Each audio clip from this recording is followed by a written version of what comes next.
Pour la suite de ce journal, nous vous proposons ce focus de la rédaction qui parle du mariage, qui est une institution divine, mais qui ne correspond plus aux normes jadis admises en Occident, avec l'instauration du mariage pour tous.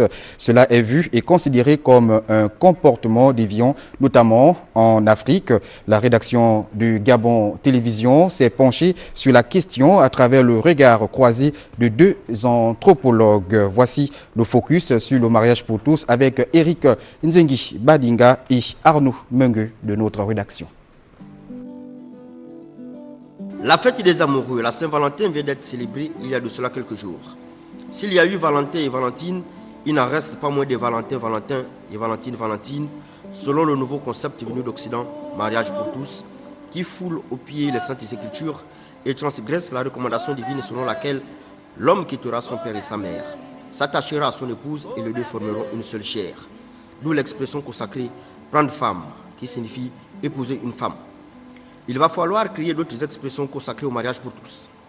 Il n'y a plus le respect des normes du mariage.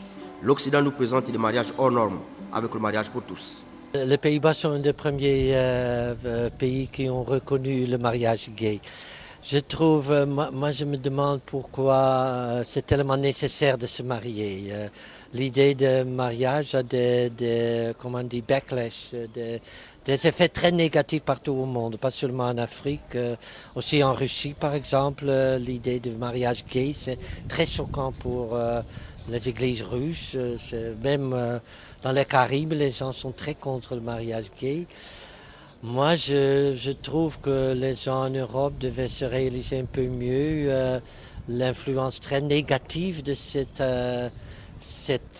atout, pour eux un atout en Europe. Donc, d'autre part, je crois que c'est très important d'être plus ouvert aux formes sexuelles différentes. C'est contraire à nos us et coutumes?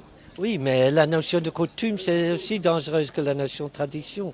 Vos coutumes sont profondément recréées par le moment colonial. Donc, on ne peut pas opposer coutume et influence européenne. On peut dire même, comme au Cameroun, il y a des interventions très fortes contre l'homosexualité. Ils se basent sur des lois européennes.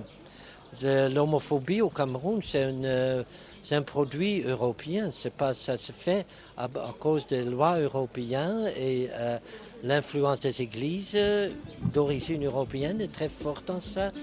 La société occidentale est en perpétuelle mutation. Doit-elle imposer au reste du monde sa vision? Sodome et Gomorrhe sont le symbole de la dépravation. Les habitants de ces deux cités antiques vivaient une vie aux mœurs condamnées par la morale religieuse. Avec le mariage pour tous, l'Occident fait plus grave que Sodome et Gomorrhe. Au regard des valeurs traditionnelles ancestrales, l'Afrique doit-elle accepter cela? Non, au regard de nos traditions, le mariage pour tous, le mariage entre un homme et un homme, je ne pense pas que cela soit de la tradition de chez nous.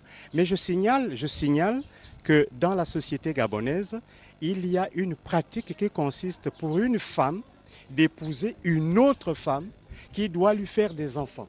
Cela, ce n'est pas de l'homosexualité, mais c'est une pratique. Elle existe. Elle existe. L'Afrique doit-elle encore subir une autre colonisation des valeurs sur fond de corruption des mœurs?